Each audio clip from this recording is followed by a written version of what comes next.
एक हरे भरे वन में नदी किनारे हाथियों का एक समूह रहता था, जिसका मुखिया चतुर्दंत नामक हाथी था। वर्षों से वह समूह उस वन में सुखमय जीवन व्यतीत कर रहा था। लेकिन एक समय वन अकाल की चपेट में आ गया। नदी का जल सूख गया, वन की हरियाली चली गई और हाथी भूख प्यास से मरने लगे। इस विपत्ति से निकलने की प्रार्थना लिए सभी हाथी अपने मुखिया चतुर्दंत के पास गए और बोले, गजराज, इस अकाल की स्थिति में यदि हम और अधिक इस वन में रहे तो काल का ग्रास बन जाएंगे। यहाँ भूखे प्यासे रहना दुष्कर है। कृपा कर किसी अन्य स्थान की खोज करें जहाँ जल स्रोत और हरियाली हो। चतुर्दंत विचार मग्न हो गया। कुछ देर विचार करने के बाद वह बोला, यहाँ से कुछ दूरी पर एक तालाब है जो पूरे वर्ष जल से परिपूर्ण रहता है। हमें वहीं चलना चाहिए।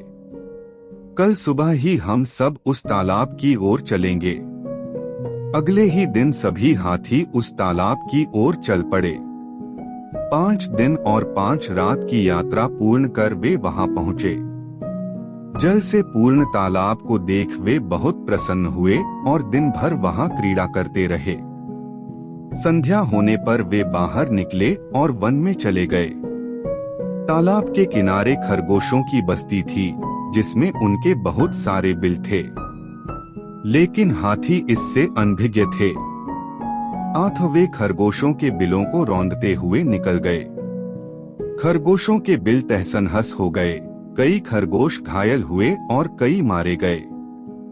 हाथियों के जाने के बाद सभी खरगोश एकत्रित हुए और स्वयं पर आए इस संकट के विषय में चर्चा करने लगे। एक खरगोश बोला, हाथियों का समूह प्रतिदिन जल के लिए तालाब में आया करेगा। ऐसे में हमारा यहाँ रहना कठिन हो जाएगा। वे हमारे बिलों के साथ हमें भी रौंद देंगे। हम में से कोई भी नहीं बचेगा। हमारा वंश समाप्त हो जाएगा। फिर एक अन्य खरगोश बोला, जीवन है तो सर्वस्व है। जीवन रक्षा के लिए जो संभव हो हमें करना चाहिए। परिस्थिति कहती है कि हमें जीवन रक्षा के लिए तत्काल इस स्थान को छोड़कर अन्यत्र प्रस्थान करना चाहिए। खरगोश अपनी भूमि छोड़कर अन्यत्र जाने के विचार से दुखी थे। उनका दुख देख लंबकर्ण नामक खरगोश आगे आया और बोला, हम वर्षों से इस भूमि पर निवास कर रहे हैं। हम अपनी भूमि क्यों छोड़े? इस भूमि पर हमारा अधिकार है। हमें हाथियों से बात कर उन्हें यहाँ आने से रोकना चाहिए। लेकिन उनसे कौन बात करेगा? कौन उन्हें समझाएगा? सभी खरगोशों ने एक स्वर में पूछा।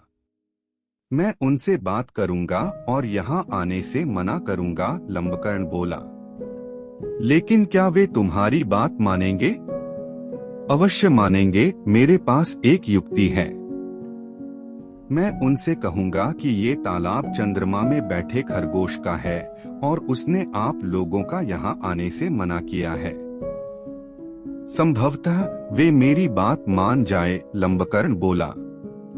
अगले दिन लंबकर्ण हाथियों के मुखिया से मिलने तालाब के मार्ग में स्थित एक ऊंचे टीले पर बैठ गया। जब हाथियों का समूह वहां से गुजरा तो वह हाथियों के मुखिया चतुर्दंत से बोला, गजराज, क्या आपको ज्ञात नहीं यह तालाब चांद में रहने वाले खरगोश का है? आपको बिना उसकी अनुमति के इस तालाब के जल का उपयोग नहीं करना चाहिए।